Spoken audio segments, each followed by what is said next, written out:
The bullet had grazed her shoulder so close that Penelope Taylor could still smell the gunpowder as she stumbled through the snow-covered streets of Reno, Nevada, clutching her worn satchel against her chest like it contained all the gold in California.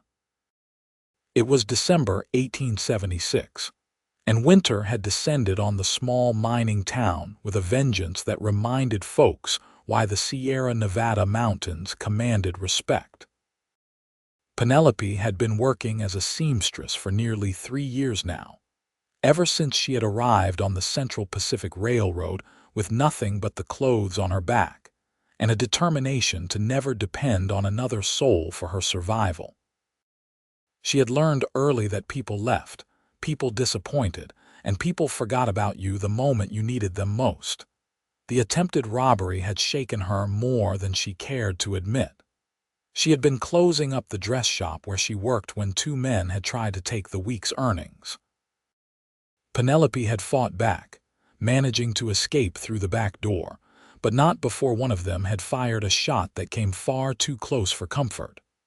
Now, as the December wind whipped through her thin coat, she realized she had run without her winter cloak, and night was falling fast.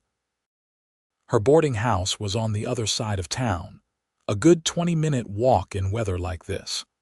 Already her fingers were going numb and her teeth had started to chatter. The temperature had to be well below freezing, and the wind cut through the streets like a knife. She pressed forward, keeping her head down against the driving snow, trying to ignore how her legs were beginning to feel heavy and uncooperative. Penelope had made it perhaps halfway when she realized she needed to stop, just for a moment, to catch her breath and get her bearings. The snow was falling so thick now that she could barely see 10 feet ahead. She ducked into the doorway of what looked like a closed mercantile, wrapping her arms around herself and trying to will some warmth back into her limbs. She had never been good at asking for help.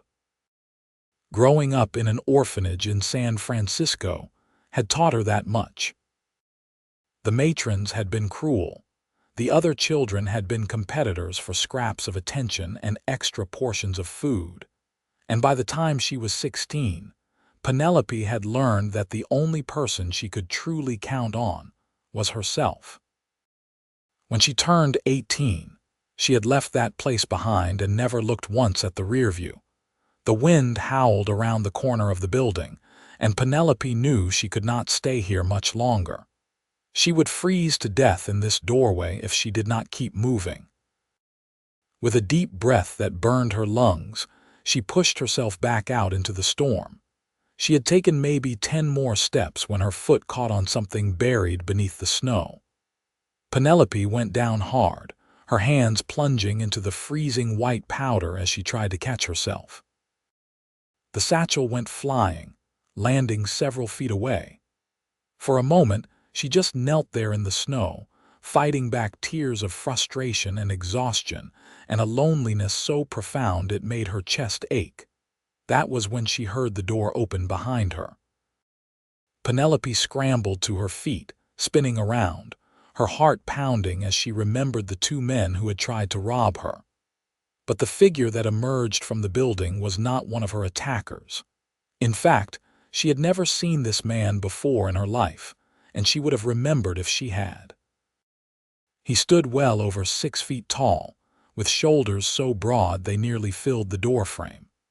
His hair was dark brown and hung past his shoulders in thick waves, and despite the freezing temperature, he wore only a heavy fur coat over what looked like buckskin pants and a wool shirt.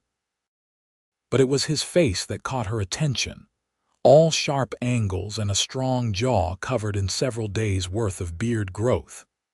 His eyes were a startling shade of gray, like storm clouds over the mountains, and they were looking at her with an expression she could not quite read.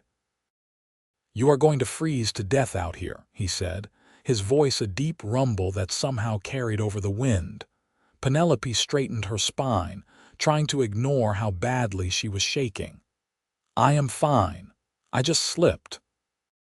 The man's eyes narrowed slightly, and she watched as his gaze traveled from her face down to her shoulder, where her dress was torn and stained with a small amount of blood from where the bullet had grazed her. "You are hurt." "It is nothing," Penelope said quickly. She bent down to retrieve her satchel, but her fingers were so numb she could barely grip it. Before she could protest, the man had stepped out into the snow and picked up the bag himself. He held it out to her, but when she reached for it, he did not let go. "Where are you headed?" "The boarding house on Lincoln Street," Penelope said, tugging on the satchel. "Now, if you will excuse me, I need to be going.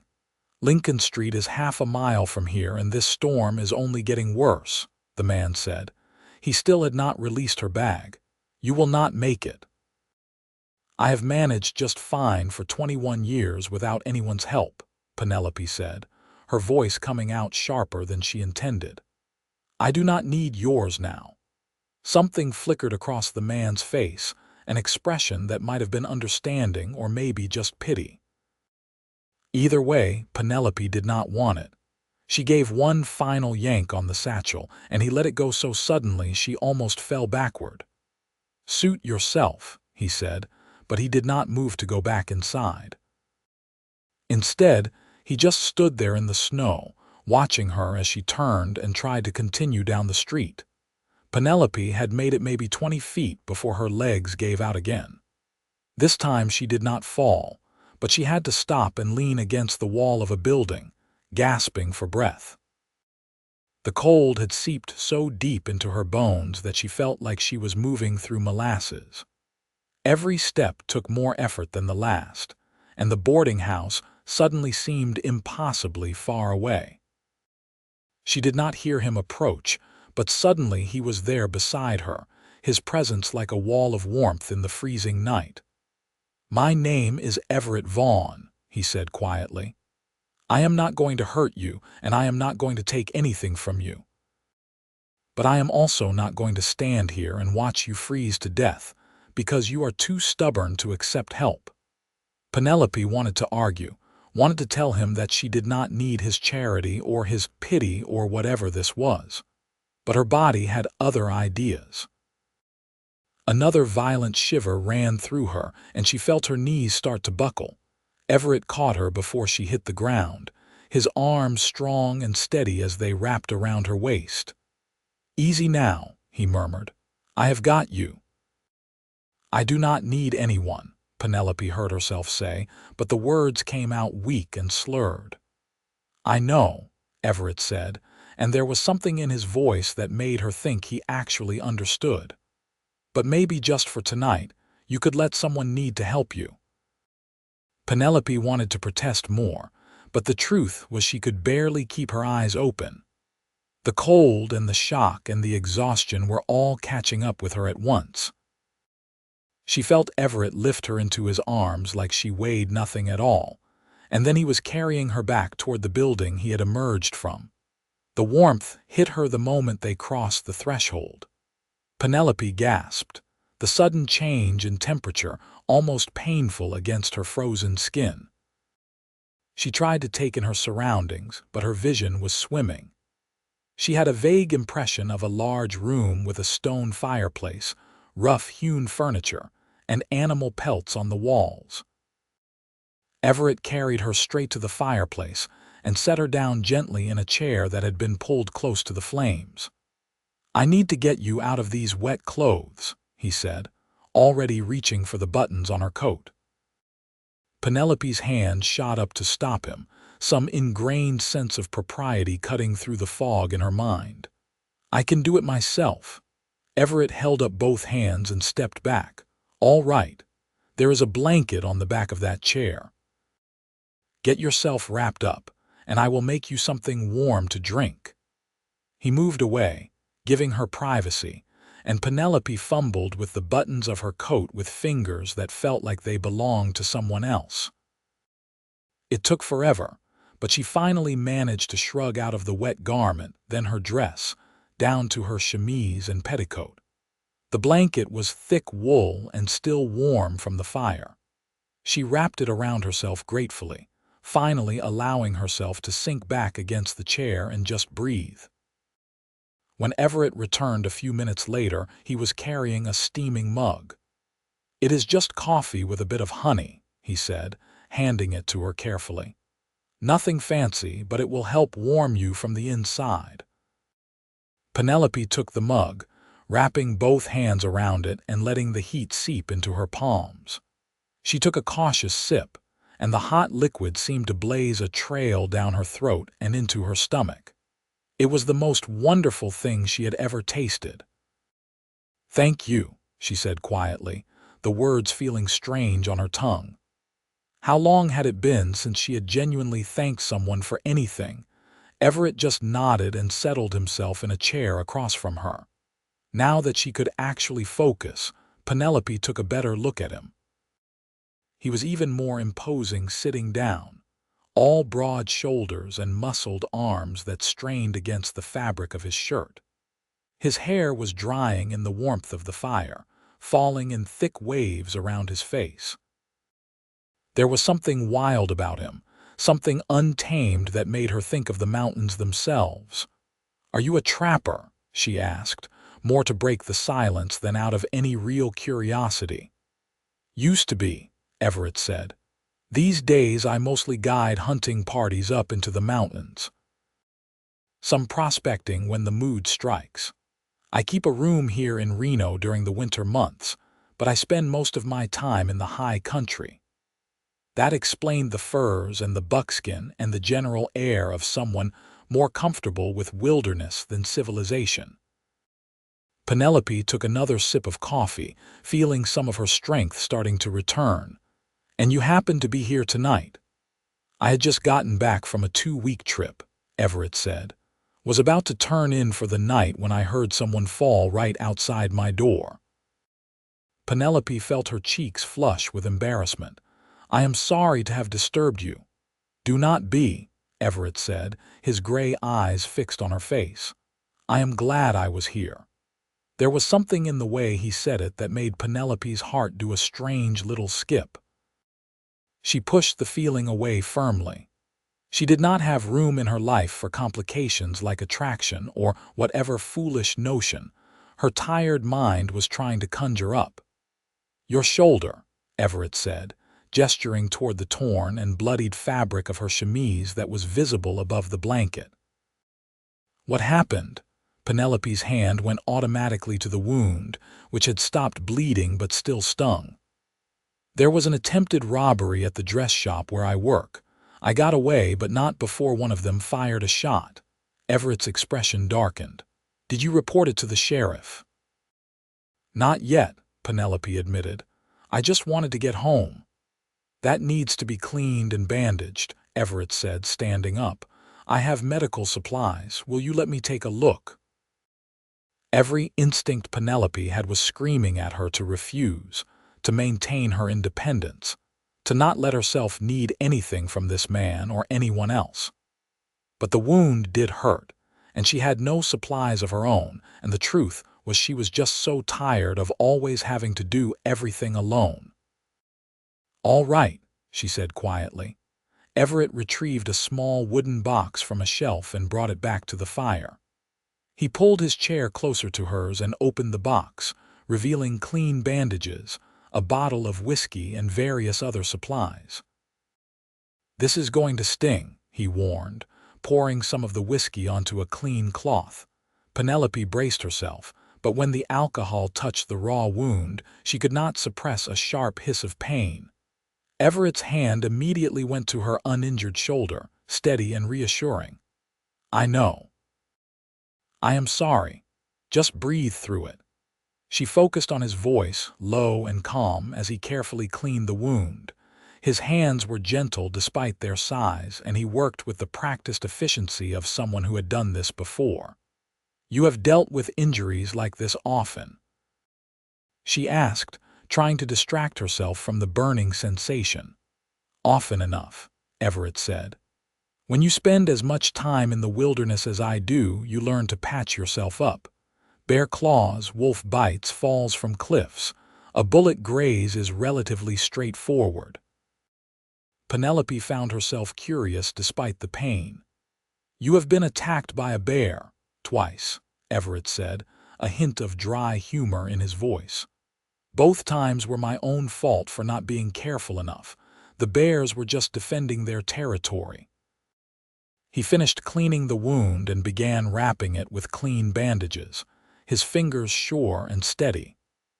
Penelope watched his face as he worked, noting the concentration in his eyes, the way his brow furrowed slightly. There was something magnetic about him, something that drew her attention in a way she found deeply unsettling.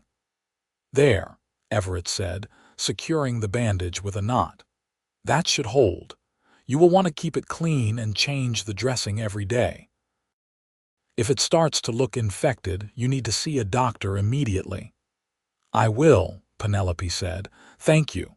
Everett sat back, but he did not move his chair away. "Tell me something," he said. "Why were you so determined to refuse help earlier? You were half frozen and injured, but you still insisted you could make it on your own."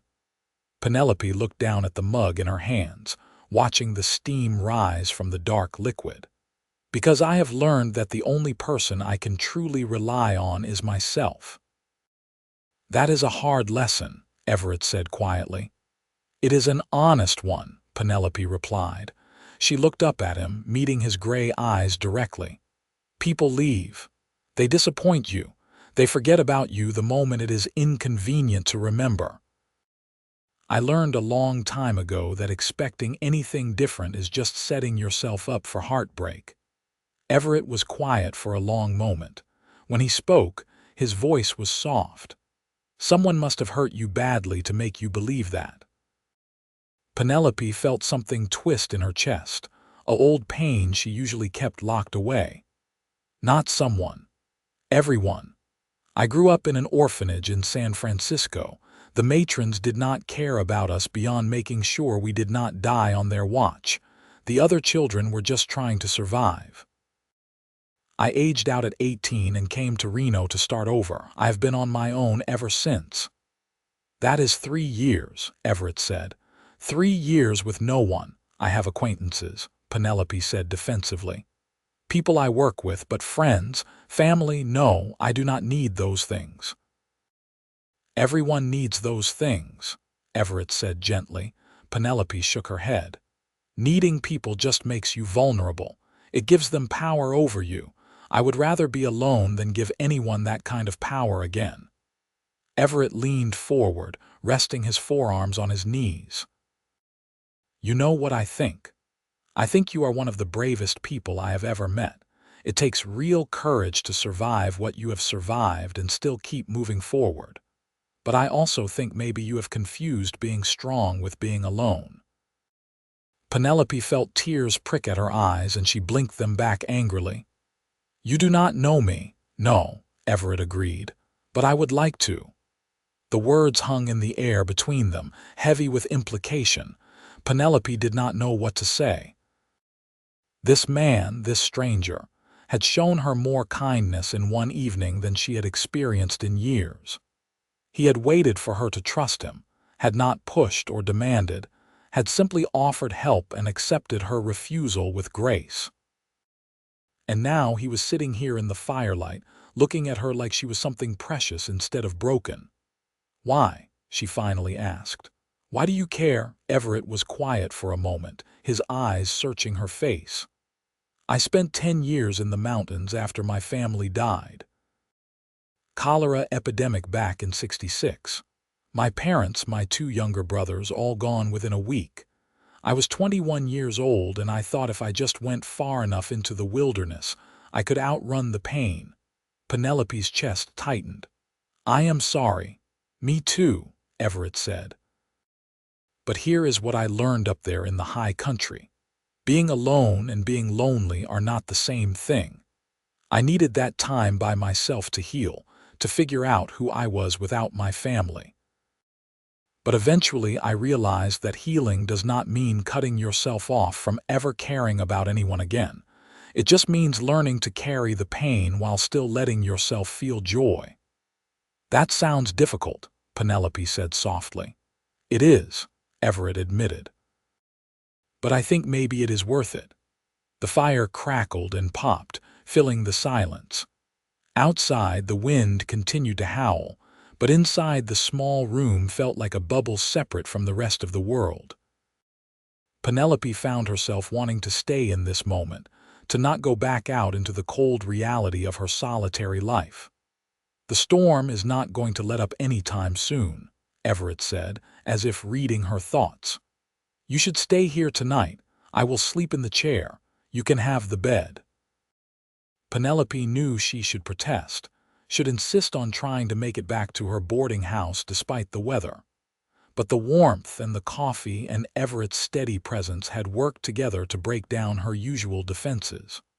"All right," she said, "but I am not putting you out of your bed. I can sleep in the chair." "You are injured and half frozen," Everett said firmly. "You are taking the bed, and that is not up for discussion." Penelope bristled at the authoritative tone, then caught the hint of a smile playing at the corner of Everett's mouth. He was teasing her, she realized. Actually teasing her. When was the last time someone had felt comfortable enough with her to tease? "Fine," she said, trying to sound annoyed and failing. "But only because I am too tired to argue properly."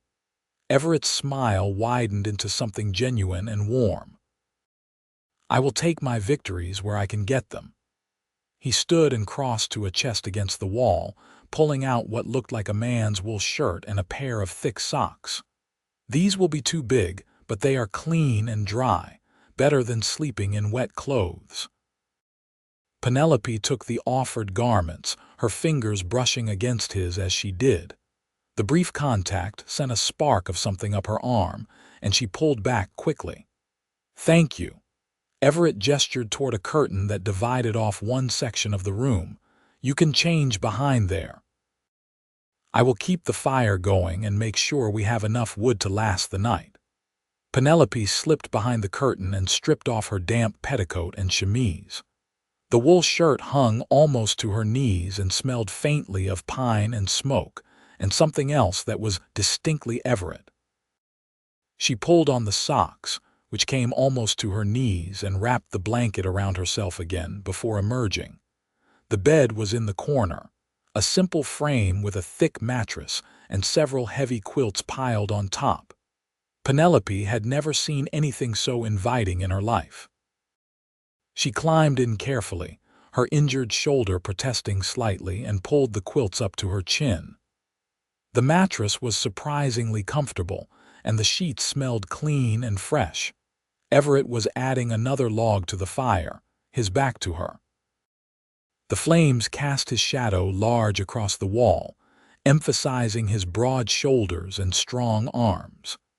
Penelope found herself watching the play of muscles under his shirt as he worked and had to force herself to look away.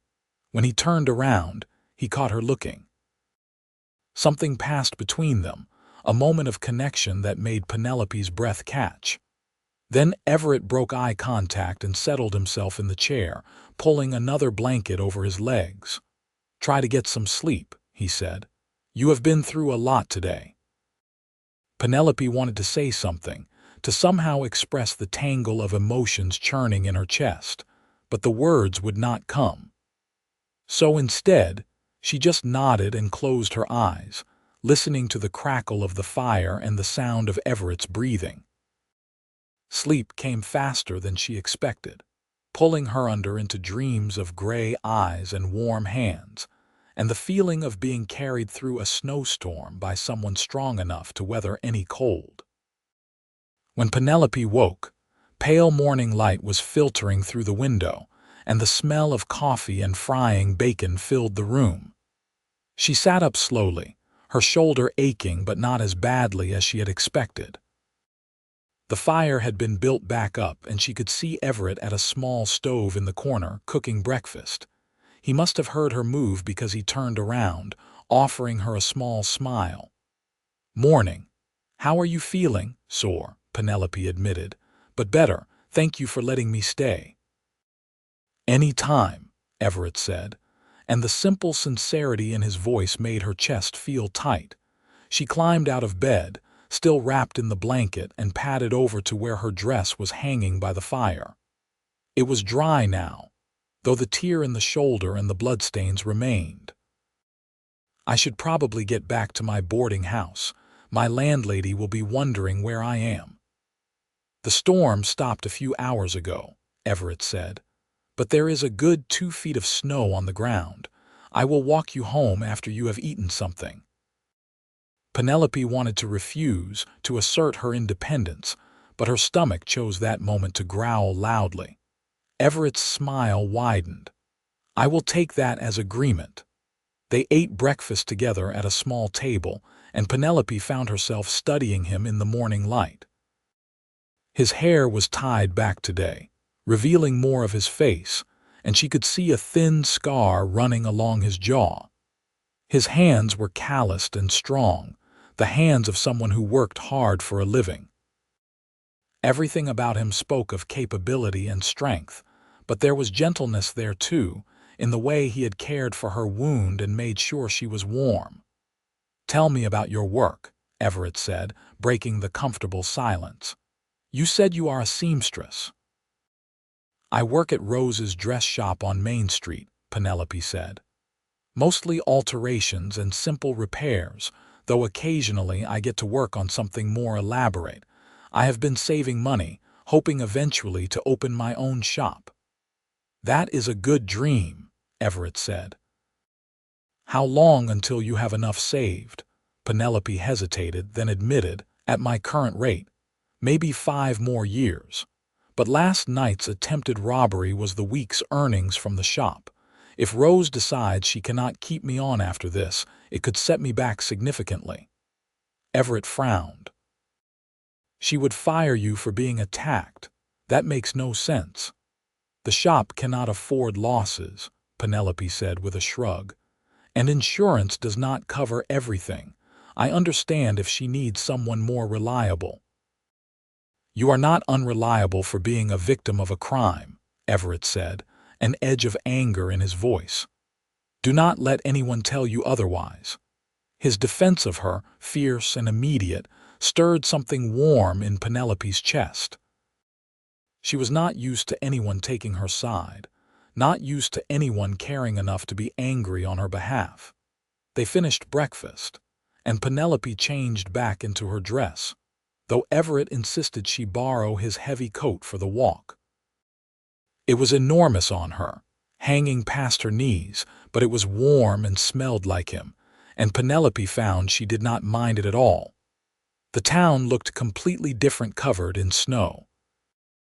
The rough wooden buildings and muddy streets had been transformed into something almost beautiful, everything clean and white and sparkling in the morning sun.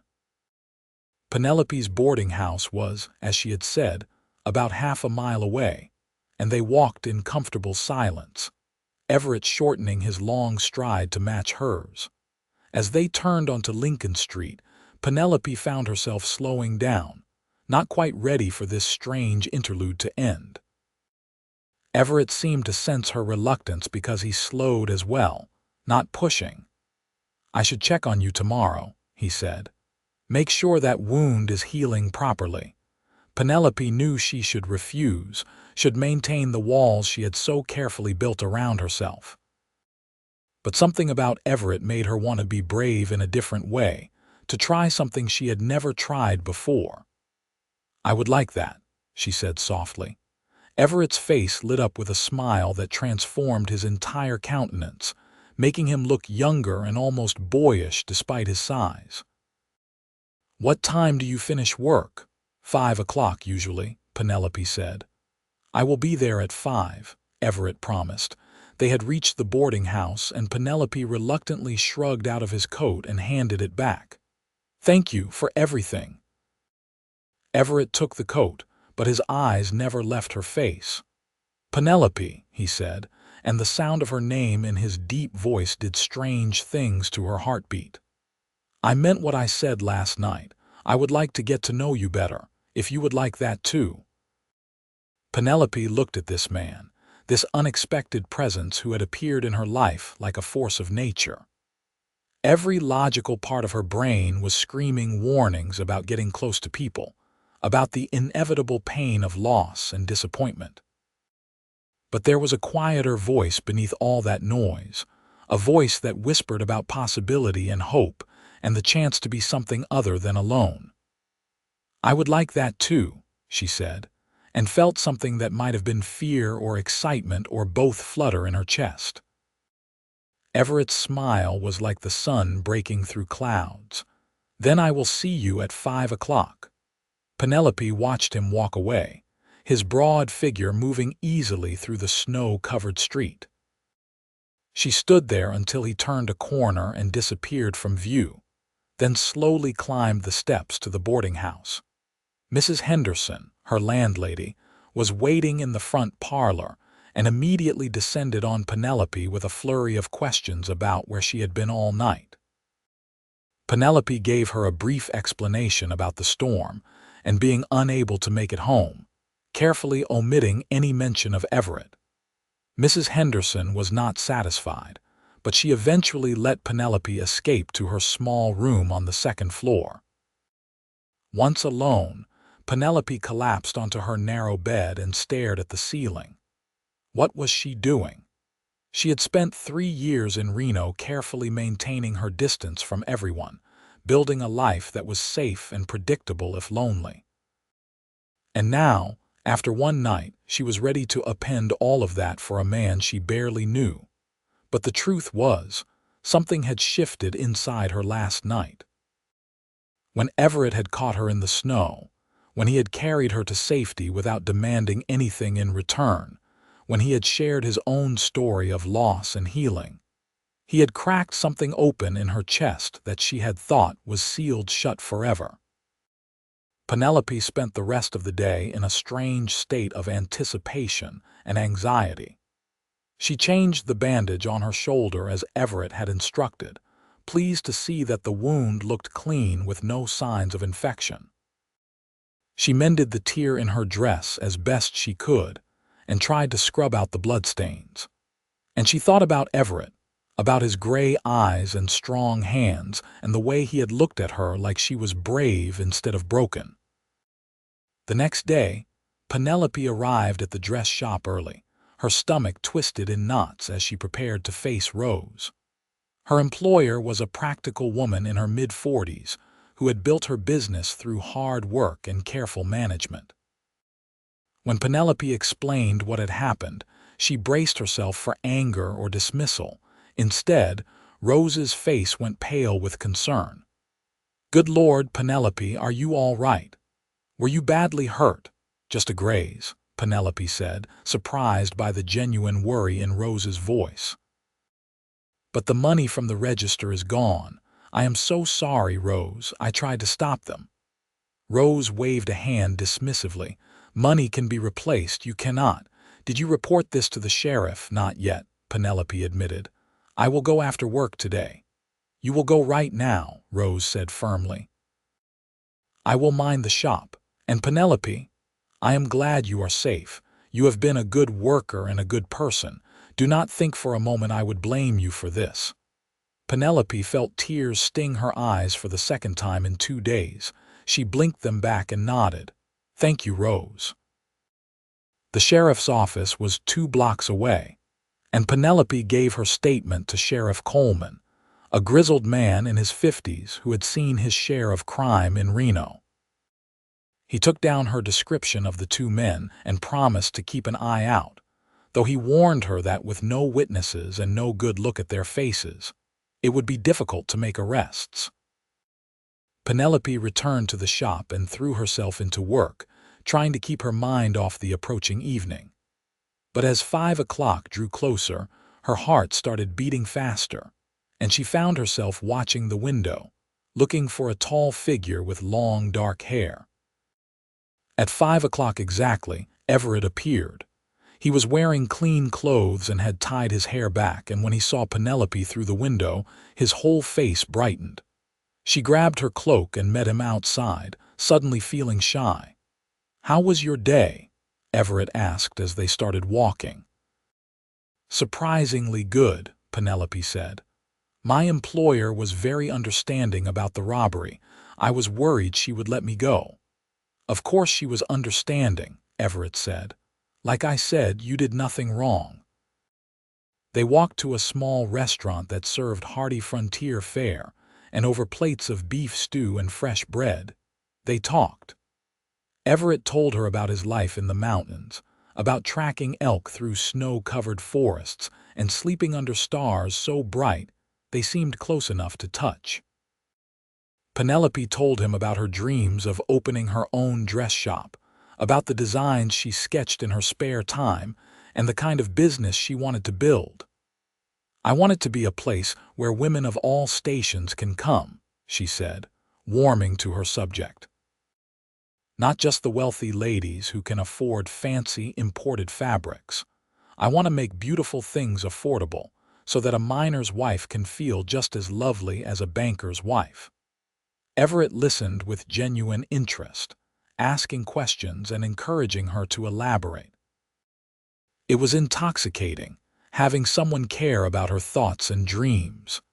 Penelope found herself talking more than she had in years, the words spilling out like water from a broken dam. After dinner, Everett walked her back to her boarding house. At the door, he paused. "Would you allow me to take you to dinner again tomorrow?" Penelope hesitated only a moment before nodding.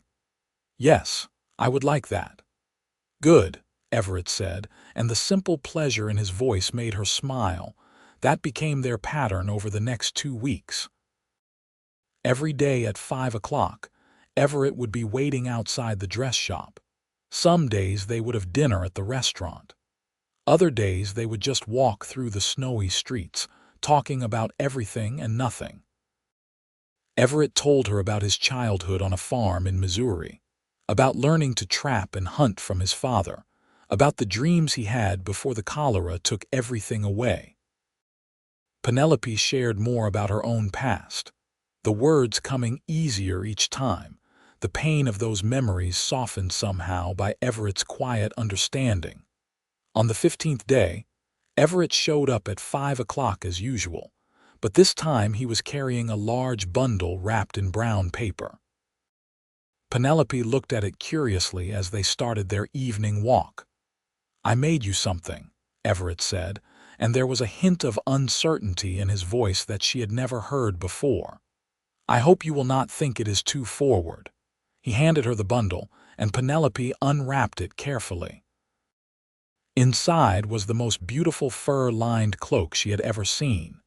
The exterior was dark brown wool, but the inside was lined with soft gray fur that felt like clouds against her fingers.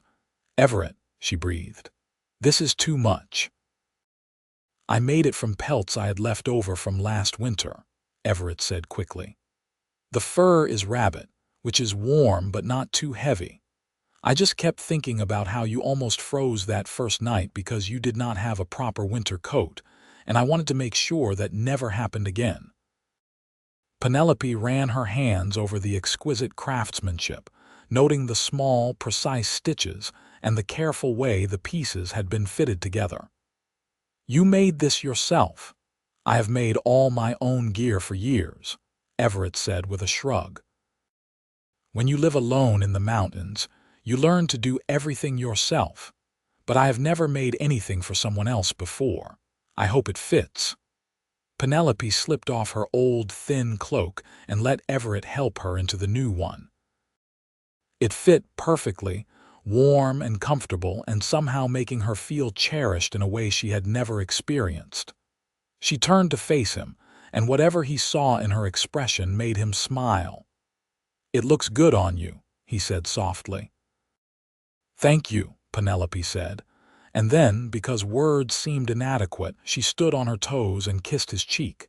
Everett went very still, his eyes widening slightly. When Penelope stepped back, she saw something fierce and tender in his gaze that made her heart race. "Penelope," he said, his voice rough, "I need you to know something. I am falling in love with you." The words hung in the cold evening air, and Penelope felt like she was standing on the edge of a cliff, about to jump into unknown waters. Every defense she had ever built screamed at her to run, to protect herself, to not let him have this power over her. But then she thought about these past 2 weeks, about how Everett had shown up every single day without fail, about how he listened to her dreams and remembered small details. She mentioned and looked at her like she was the most important person in his world. "I am falling in love with you too," she said, and felt simultaneously terrified and exhilarated. Everett reached out slowly, giving her time to pull away, and cupped her face in his large hands. His palms were rough with calluses but gentle as he tilted her face up toward his. "May I kiss you properly?" he asked. Penelope nodded, not trusting her voice, and then his lips were on hers, warm and firm and perfect.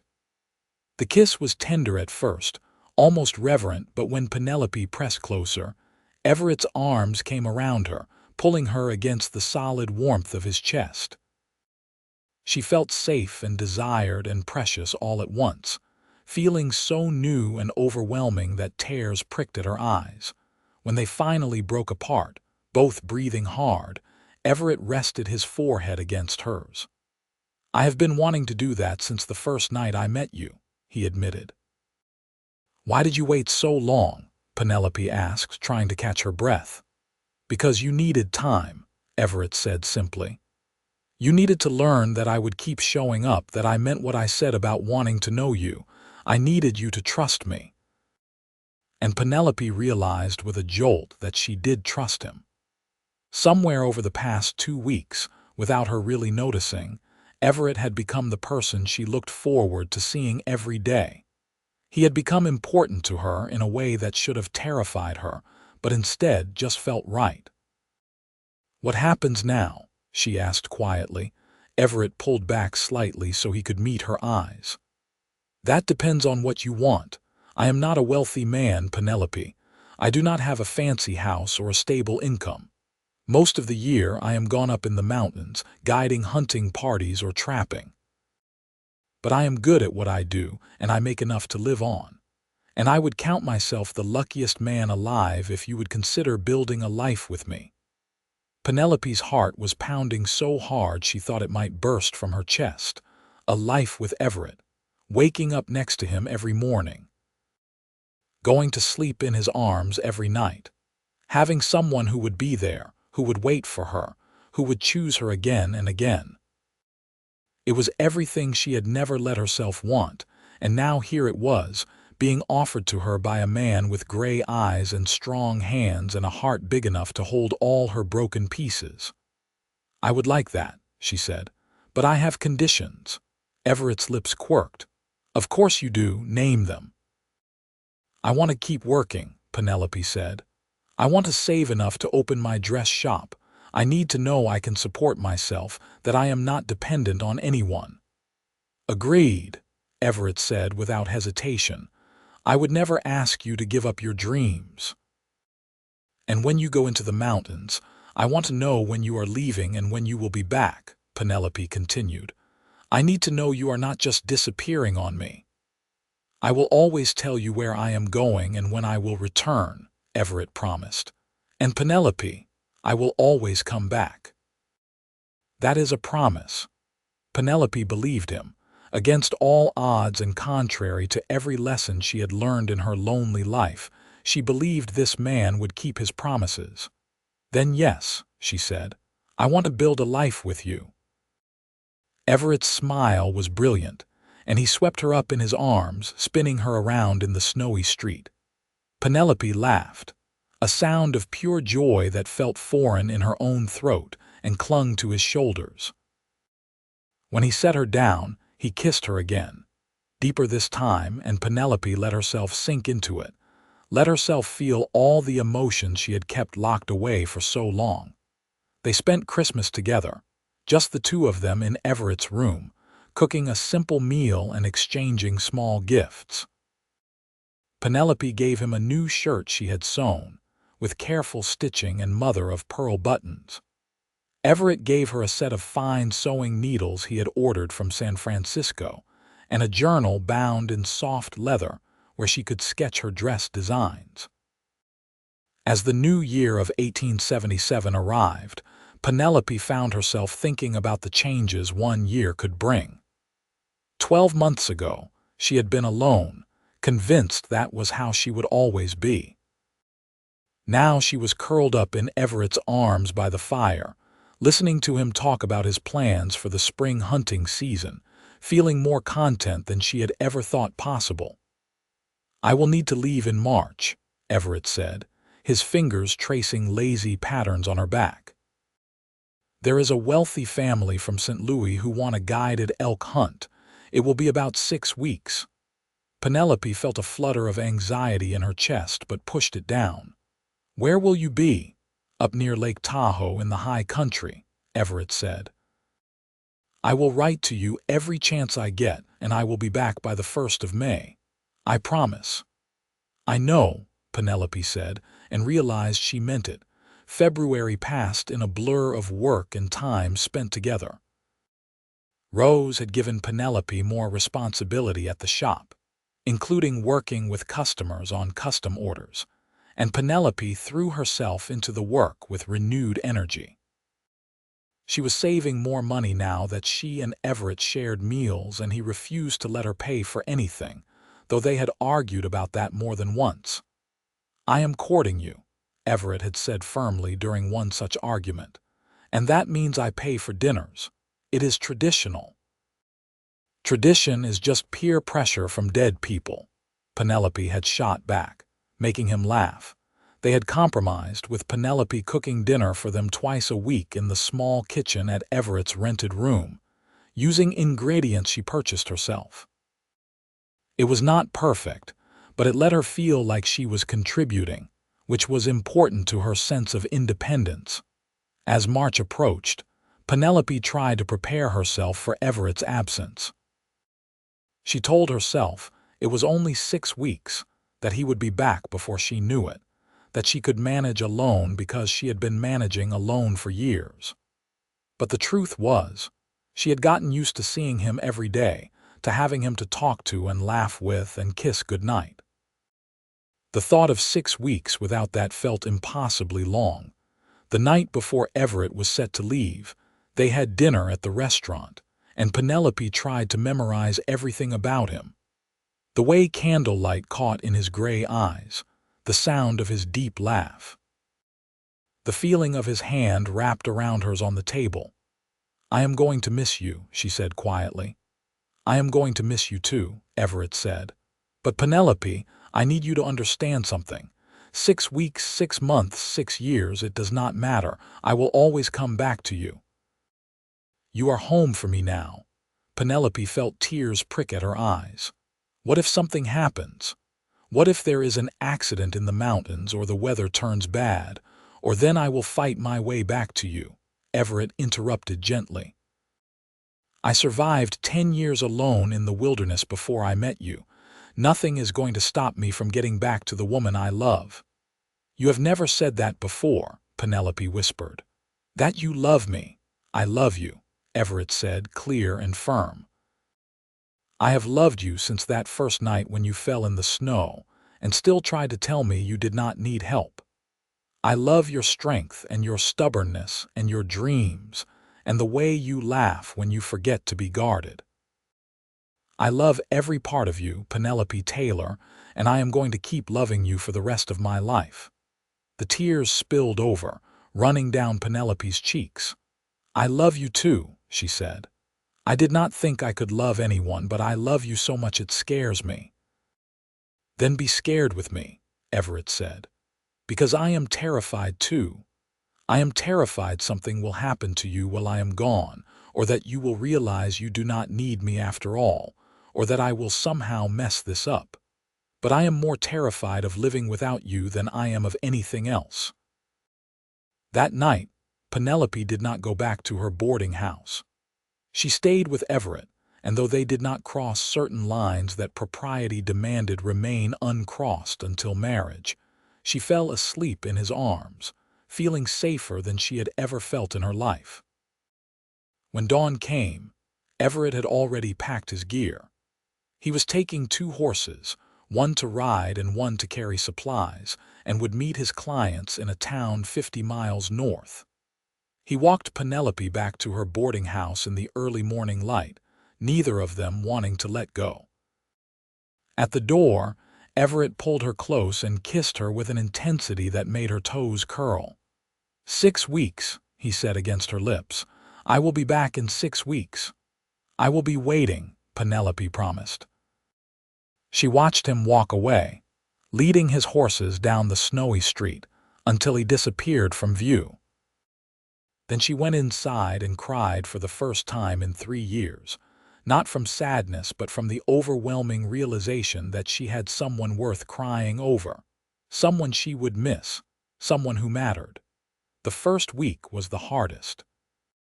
Penelope was not used to missing anyone, and the ache of Everett's absence felt almost physical. She threw herself into work, taking on extra projects and staying late at the shop. Rose noticed but did not comment, just made sure Penelope took breaks and ate lunch. The second week brought Everett's first letter. It had been forwarded from a town along his route, and Penelope read it so many times she could recite it from memory. He wrote about the journey, about the clients who were friendly if inexperienced, about the beauty of the mountains in early spring. And at the end he wrote, I think of you every moment. I see your face in the sunrise and hear your voice in the wind. Come back to me soon was what I thought before I left. But now I realize the truth is that I never really left because you carry my heart with you wherever you go. Penelope kept the letter tucked against her heart and counted down the days. Weeks 3 and 4 brought 2 more letters, each one filled with small observations and declarations of love that made Penelope's chest ache with longing.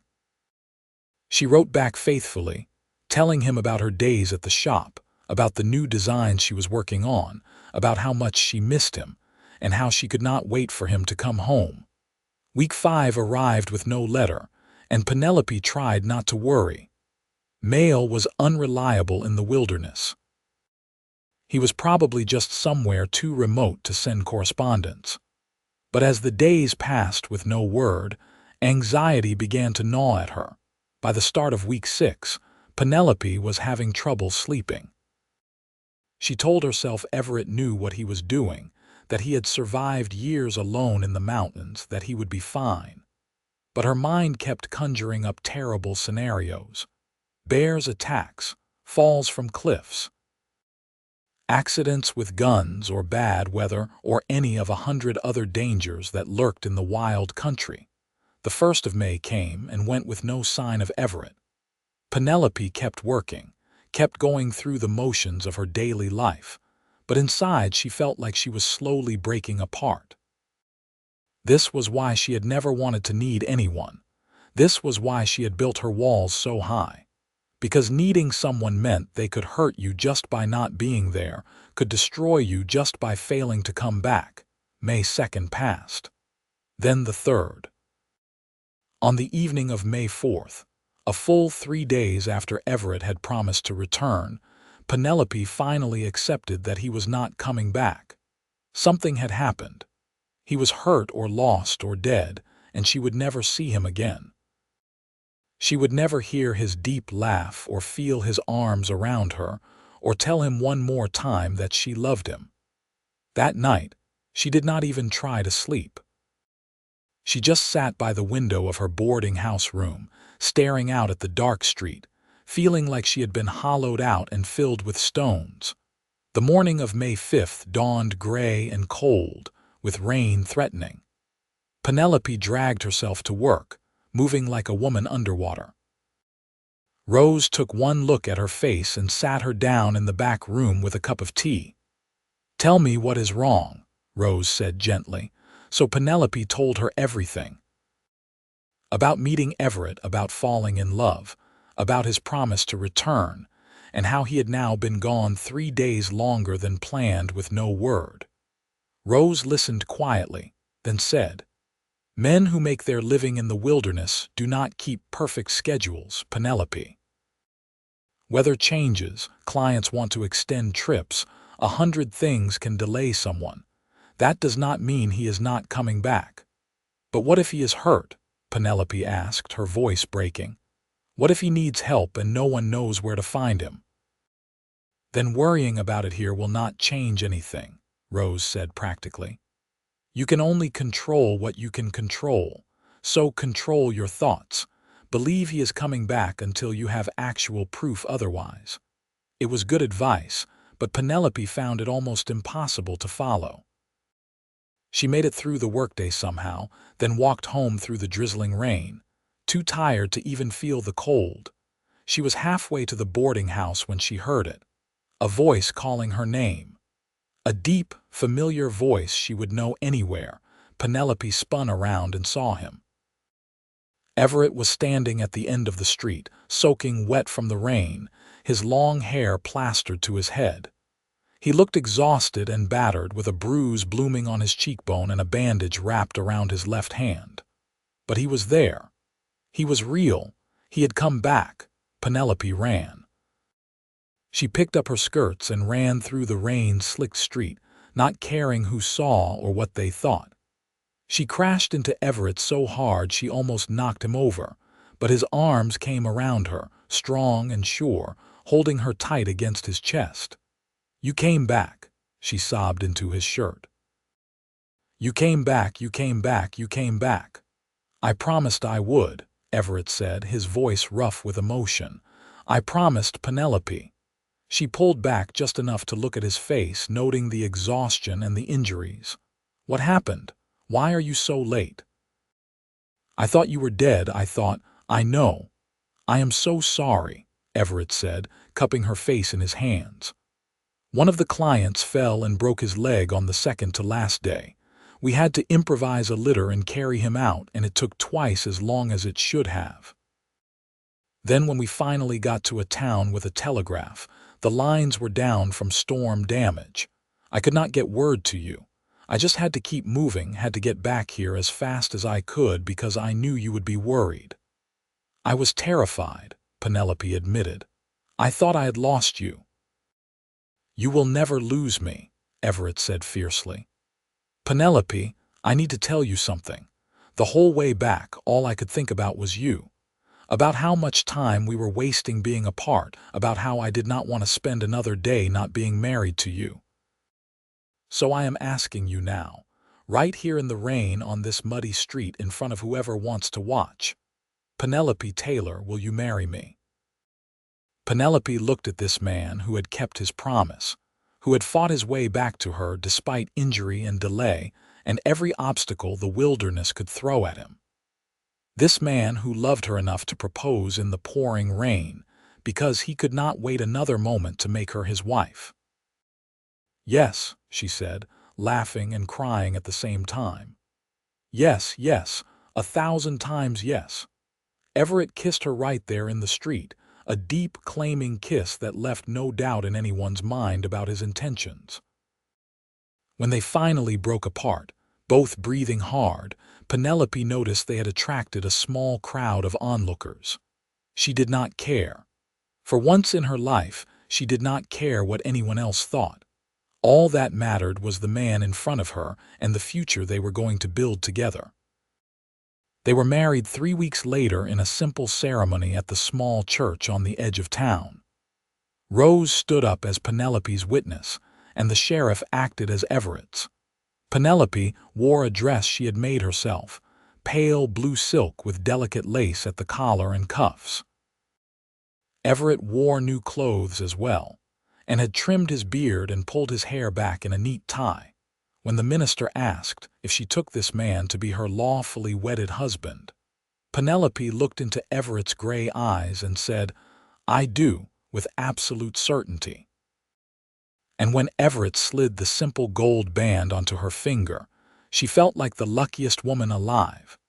They spent their wedding night in a hotel in Reno, in a room that felt luxurious compared to Everett's usual quarters or Penelope's boarding house. Everett was gentle and patient with her, and if there was some awkwardness in learning each other's bodies, there was also laughter and tenderness, and a sense of rightness that made Penelope's heart feel full to bursting. "I love you," she whispered in the darkness afterward, curled against his chest. "I love you too," Everett murmured, pressing a kiss to her forehead. "My wife." The word sent a thrill through her. Wife. She was someone's wife. She belonged somewhere, to someone who had chosen her and would keep choosing her. It was still hard to believe sometimes. They moved into a small house on the outskirts of town, a simple two-room structure that Everett rented with an option to buy. It was not much, but it was theirs, and Penelope threw herself into making it a home. She hung curtains she sewed herself and arranged their few pieces of furniture with care. Everett built shelves for her books and patterns and added a workbench in the corner where she could sew. That summer, Everett took on shorter jobs, guiding fishing trips and weekend hunts that kept him away for only a few days at a time. He turned down a lucrative 2-month expedition because he could not bear to be away from Penelope that long.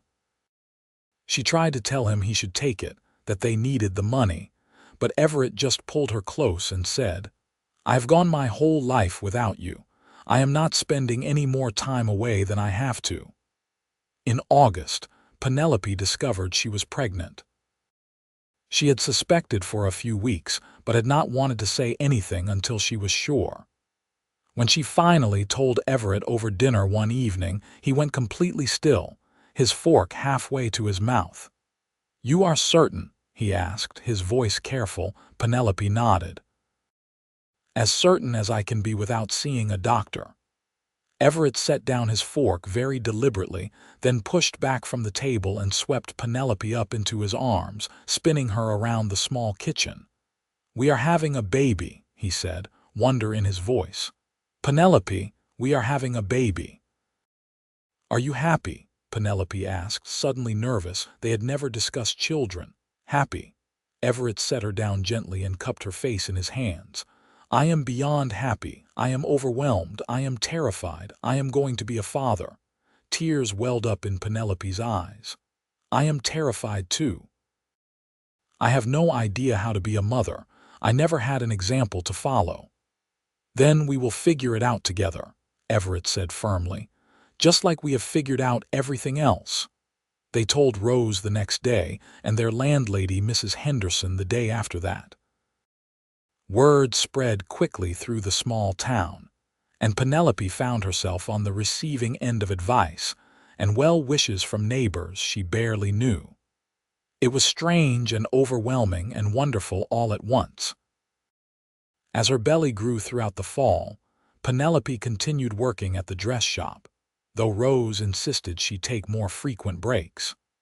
Everett became almost comically protective, fussing over her constantly, and refusing to let her lift anything heavier than a teacup. It drove Penelope crazy sometimes, but she also loved it, loved having someone care enough to worry.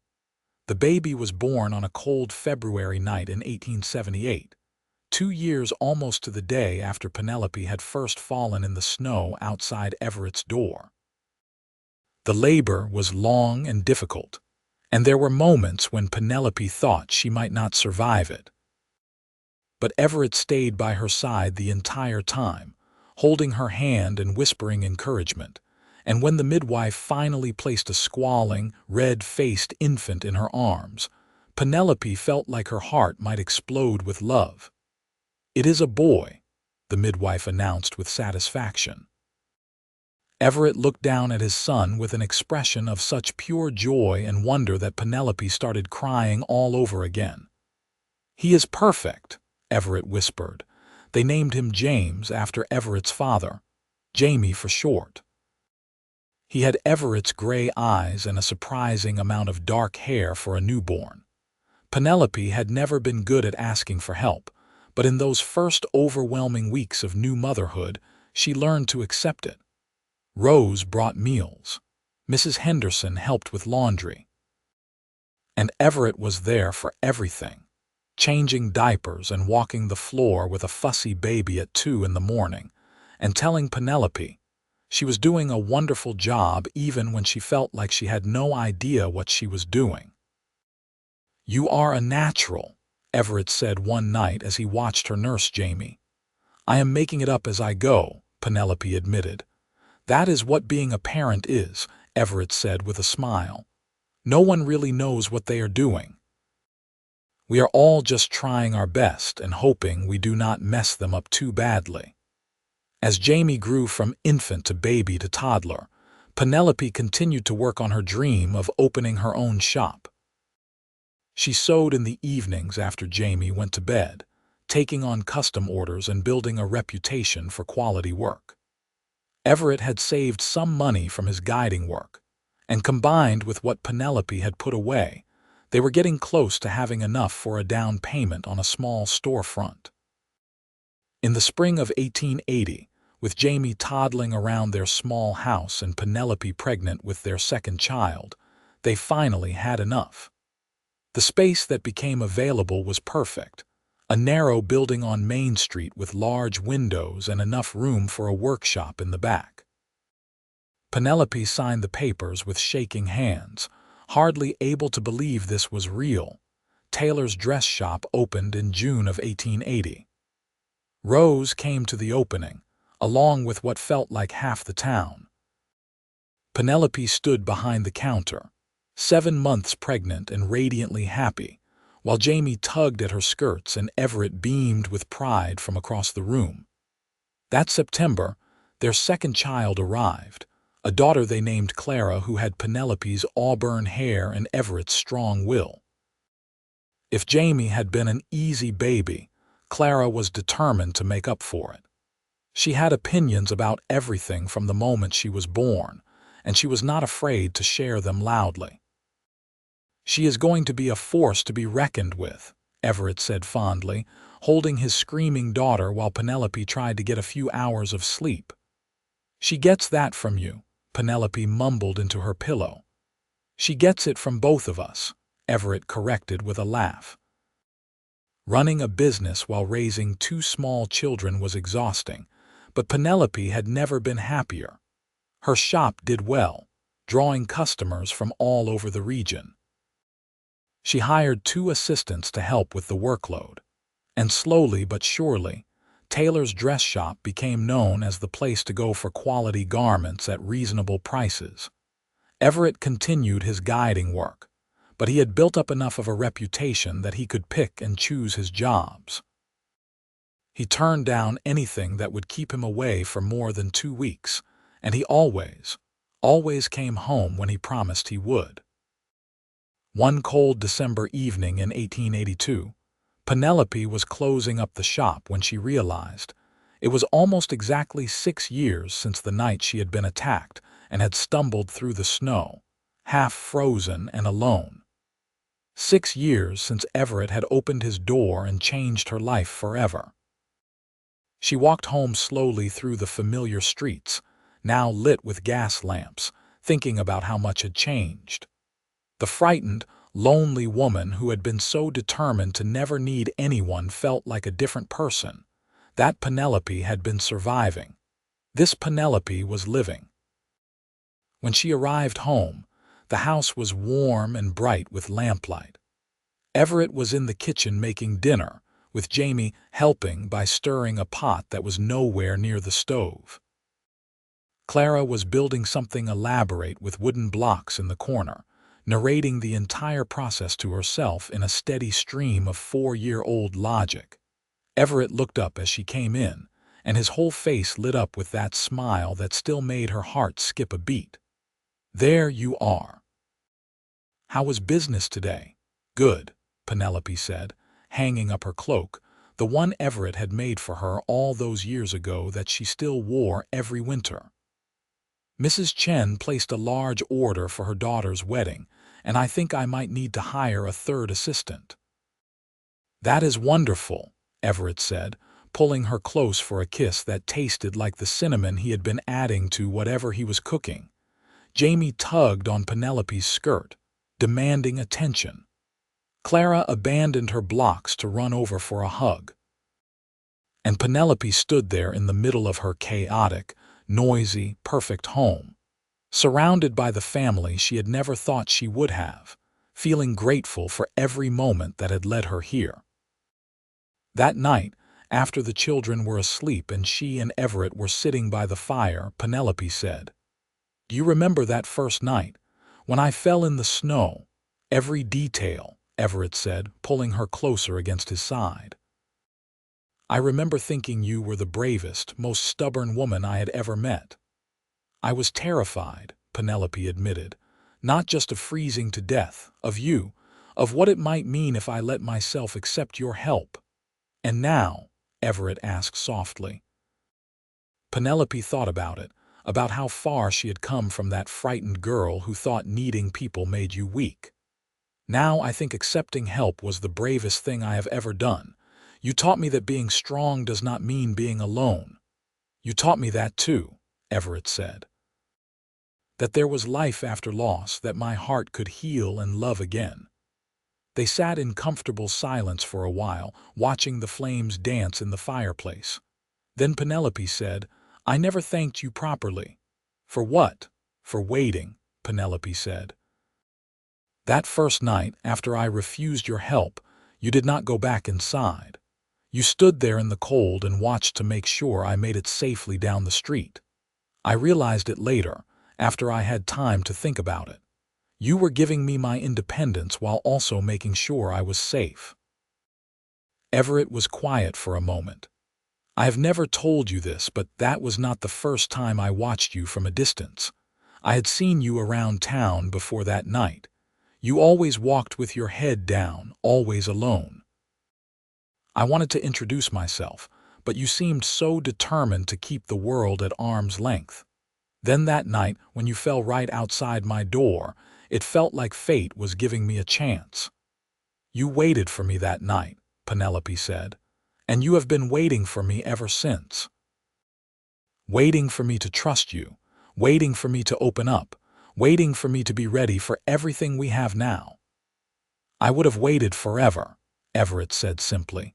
Penelope turned in his arms so she could look at his face, at the gray eyes that had seen into her soul from the very first moment. "I love you," she said. "I did not think I was capable of love, but you showed me I was wrong. You showed me that I could need someone and still be strong, that I could love someone and not lose myself." "I love you too," Everett said, kissing her forehead, "more than I have words for." They made love that night with a tenderness born of 6 years of marriage and partnership. Afterward, Penelope lay in Everett's arms, listening to his heartbeat, thinking about their life together and all the years still ahead of them. The years continued to pass, full of the everyday joys and challenges of raising a family and running a business. Jamie grew into a serious, thoughtful boy who loved books and could often be found reading in the corner of his mother's shop. Clara was all fire and determination, already declaring at age 7 that she was going to be a doctor when she grew up, despite everyone telling her girls did not become doctors. "Why not?" Clara demanded, hands on her hips in a pose that was pure Penelope. "Someone has to be the first." Penelope and Everett just smiled and encouraged her dreams. They had both learned that anything was possible if you were brave enough to reach for it. In 1886, when Jamie was 8 and Clara was 6, their third child arrived. Another boy, this time with Penelope's blue eyes and red gold hair. They named him Thomas, and he was a happy, placid baby who seemed content to just observe the chaos of his older siblings with mild interest. Taylor's dress shop continued to thrive. Penelope had 4 employees now and a reputation that brought customers from as far away as San Francisco. She had achieved the dream she had harbored for so long, the dream of independence and success, and creating something meaningful with her own 2 hands. But she had also learned that dreams were better when you had someone to share them with. Every evening, she came home to a house full of noise and love and life. Every night, she fell asleep in the arms of a man who had seen her at her most vulnerable and loved her anyway. Every morning, she woke up grateful for the family and the future she had never thought she would have. Everett had scaled back his guiding work as the children got older, wanting to be present for their growing up. He took odd jobs around town, using his skills to help build houses and repair equipment. He was respected in the community, known as a man of his word who could be counted on to do what he said he would do. On their 10th wedding anniversary in 1888, Everett surprised Penelope by purchasing the house they had been renting all these years. He had saved up enough for a down payment without her knowing, working extra jobs and putting aside every spare penny. "It is ours now," he said, handing her the deed. "Truly ours. No more rent, no more landlord. This house, this home we have built together, it belongs to us and our children." Penelope cried, something she was doing a lot more easily these days. Tears of joy instead of pain, tears that came from being overwhelmed with happiness instead of loneliness. They celebrated with a party, inviting all their friends and neighbors. Rose was there, now semi-retired but still keeping an eye on her old shop. Mrs. Henderson came, along with what felt like half of Reno. The house was filled with laughter and music and the smell of good food, and Penelope stood in the doorway watching it all, marveling at how her life had transformed. Everett came up behind her, wrapping his arms around her waist and resting his chin on the top of her head. "Happy," he murmured. "Beyond happy," Penelope said. "I did not know it was possible to be this happy." "Me either," Everett said. "You gave me back my life, Penelope. After I lost my family, I thought I would spend the rest of my days alone in the mountains, but you showed me there was still so much to live for." Penelope turned in his arms, reaching up to touch his face. He had more lines now, evidence of laughter and time spent in the sun. His hair was still long but streaked with a few strands of gray. He was as strong as ever, still all broad shoulders and powerful arms, still her mountain man who could carry her through any storm. "We saved each other," she said simply. "The children grew and changed. Jamie discovered a love of mathematics and started talking about becoming an engineer. Clara never gave up on her dream of becoming a doctor, studying everything she could get her hands on about medicine and anatomy. Thomas was still young, but he showed signs of inheriting both his mother's artistic eye and his father's love of the outdoors. In 1891, when Penelope was 36 and Everett was 46, they welcomed their fourth and final child, a daughter they named Rose in honor of the woman who had given Penelope her first real job and her first real friendship in Reno. Little Rosie was the baby of the family, doted on by her older siblings and adored by her parents. By then, Taylor's dress shop had become a Reno institution. Penelope had trained several young women in the art of dressmaking, passing on her skills and giving them opportunities she had once struggled to find. She had achieved everything she had dreamed of and more, but she knew that none of it would have meant as much without the family she had built alongside it. As the 1890s progressed, Penelope and Everett watched their children grow into young adults. Jamie left for university in California, studying engineering just as he had planned. Clara fought her way into medical school, one of only a handful of women in her class. Thomas apprenticed with a surveyor, combining his love of nature with practical skills. And Rosie, still young, was already showing signs of inheriting her mother's talent with needle and thread. Through it all, Penelope and Everett remained each other's constant. They had weathered the storms of early marriage, the challenges of raising children, the ups and downs of business and life. And they had done it together, always together. On a December evening in 1896, 20 years after that first night in the snow, Penelope and Everett took a walk through Reno. The town had grown considerably, with electric lights now replacing the old gas lamps and automobiles starting to appear alongside horse-drawn carriages. The world was changing, rushing toward a new century, but some things remained constant. They walked slowly, their hands clasped together, comfortable in the silence that comes from truly knowing another person. When they reached the spot where Penelope had fallen in the snow 2 decades earlier, she stopped. "Right here," she said. "This is where it all started." Everett looked around, then smiled. "This is where I opened my door and saw a stubborn woman who refused to accept help even though she was freezing to death." "And you waited," Penelope said, the memory as clear as if it had happened yesterday. "Even after I walked away, you stood in your doorway and watched to make sure I was safe.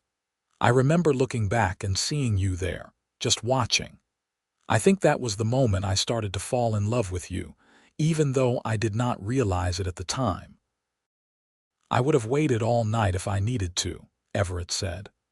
"I would have followed you all the way to your boarding house from a distance, making sure you made it safely, even if you never knew I was there." "Why?" Penelope asked, even though she thought she knew the answer. "Because even then, after knowing you for all of 5 minutes, I knew you were special," Everett said. "I knew you were worth waiting for." Penelope leaned into him, resting her head against his chest and listening to the steady beat of his heart. She had never had anyone wait for her before Everett. Had never had anyone who cared enough to watch from a distance, who respected her need for independence while also making sure she was safe. But the mountain man had waited for her in the cold that night, and he had been waiting for her ever since.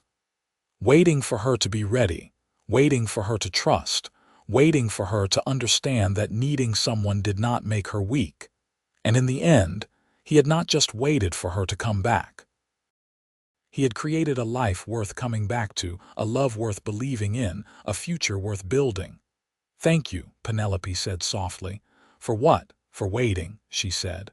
"For not giving up on me. For showing me that I deserved to be loved." Everett's arms tightened around her. "I would wait for you for the rest of my life if I needed to, though I much prefer having you here beside me." They stood there together on that cold December night, two people who had found each other against all odds and built something beautiful from their broken pieces. The street around them bustled with activity, but they were in their own world, remembering and grateful and still so deeply in love. When they finally continued their walk home, their house was lit from within, warm and welcoming. Through the windows, they could see their children, grown now but gathered together for the holidays. Jamie home from university, Clara back from medical school, Thomas up from his surveying job in the southern part of the state. And little Rosie, not so little anymore at age 5, probably directing everyone in some elaborate game of her own invention. "Look at what we built," Everett said, gesturing toward the house. "Look at what we built," Penelope echoed, and felt her heart swell with pride and love and pure contentment. They went inside together, welcomed by the noise and warmth and chaos of family. Their children gathered around, full of stories and laughter, and the easy affection of people who have always known they are loved. That night, after everyone had gone to bed and the house was finally quiet, Penelope and Everett sat by the fire one more time. It had become their ritual over the years, these quiet moments at the end of busy days, just the two of them and the dancing flames. "You ever regret it?" Penelope asked. "Giving up your solitary life in the mountains, all those years of freedom?" "Not once," Everett said without hesitation. "The mountains are beautiful, but they are cold and empty. What we have here, this is what I was searching for all along. I just did not know it until I met you." "I spent so long thinking I did not need anyone," Penelope reflected. "I thought needing people made you vulnerable, made you weak. But you showed me that love is not a weakness. It is the bravest thing we can do." "We did that for each other," Everett said. "You taught me that I could love again after loss. I taught you that you deserved to be loved. We healed each other." Penelope thought about the journey that had brought her here.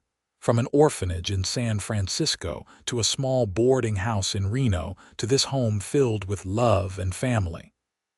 She thought about that first night, stumbling through the snow, convinced she could make it on her own because she always had. She thought about Everett catching her when she fell, carrying her to safety despite her protests, waiting in the cold to make sure she was safe even after she had walked away. He had never stopped waiting for her.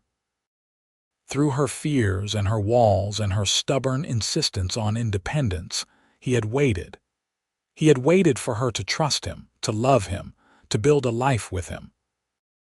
And in return, she had given him everything she had thought she would never be able to give anyone, her heart and her trust and her whole self. The years continued to flow like water, bringing change and growth and the inevitable passage of time. Their children married and started families of their own. Jamie became a successful engineer, working on railroad projects across the West. Clara finished medical school and opened a practice in San Francisco, one of the first female doctors in the state. Thomas married a surveyor's daughter and settled in southern Nevada, raising sheep and cattle. And Rosie eventually took over Taylor's dress shop, expanding it into one of the most successful dressmaking businesses in the region. Penelope and Everett became grandparents, then great-grandparents. Their house remained the center of family gatherings, always open and welcoming to the growing clan that surrounded them. They aged together, their hair going gray and then white, their steps slower but their love as strong as ever. On their 50th wedding anniversary in 1928, their children threw them a massive party. It seemed like all of Reno turned out to celebrate the couple who had become something of a legend in the town. The stubborn seamstress and the mountain man who had found each other in a snowstorm and built a love that lasted half a century. Penelope was 73 now, and Everett was 83. He still had his broad shoulders, though they were stooped now with age. His hair was snow white and he walked with a cane, but his gray eyes were as sharp and loving as they had been the first night she met him. They danced at their anniversary party, slow and careful, clinging to each other for support both physical and emotional. Their grandchildren watched with misty eyes and their great-grandchildren ran circles around them, full of energy and life.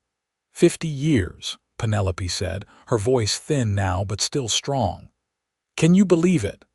"Sometimes it feels like a lifetime," Everett said. "And sometimes it feels like just yesterday that you fell in the snow outside my door." "Best fall I ever took," Penelope said with a smile. "Best night of my life," Everett replied. They stood together in the middle of the crowded room, surrounded by the family and the legacy they had built together, and Penelope felt completely at peace. She had been so afraid once, so convinced that needing people would only lead to pain. But Everett had shown her a different truth.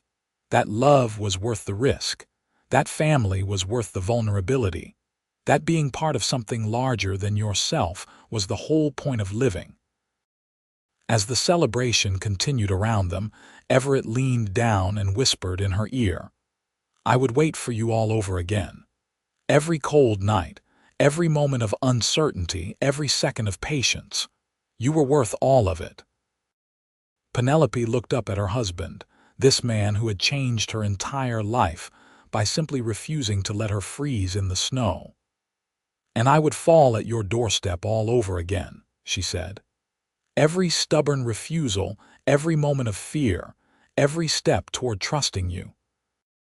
It was all worth it to end up here." They kissed then, a gentle press of lips that had spoken vows and laughed and cried and lived 50 years together. And in that kiss was everything they had been and everything they still were. Two souls who had found each other against all odds and chosen to build something beautiful together. Penelope Taylor Vaughn had learned many things in her 73 years. She had learned that strength came in many forms, that independence did not mean isolation, and that the bravest thing you could do was open your heart to love even when you were terrified of being hurt. She had learned that home was not a place but a person, and that family was what you built with intention and love. But most importantly, she had learned that she had never needed to be alone. That all along, somewhere in the world, there had been a mountain man waiting in the cold, ready to catch her when she fell. And catch her he had, holding her safe and warm for 50 years and counting. That December night so long ago, she had never had anyone wait for her before. But Everett had waited hours in the cold until she came back, and he had never stopped waiting, never stopped choosing her, never stopped loving her through all the years that followed. It was, Penelope thought as she looked around at the family and the life they had built, the greatest gift anyone had ever given her. The gift of being worth waiting for. The gift of being loved exactly as she was. The gift of a mountain man with gray eyes and strong hands who had seen her fall and decided right then and there that she was worth catching, worth saving, worth spending a lifetime with. And she had been right to take that terrifying leap of faith all those years ago. Because waiting for her on the other side had been everything she had never known she needed, everything she had been too afraid to want, everything that made life worth living. Love, family, home, and a man who would always, always wait for her to come back.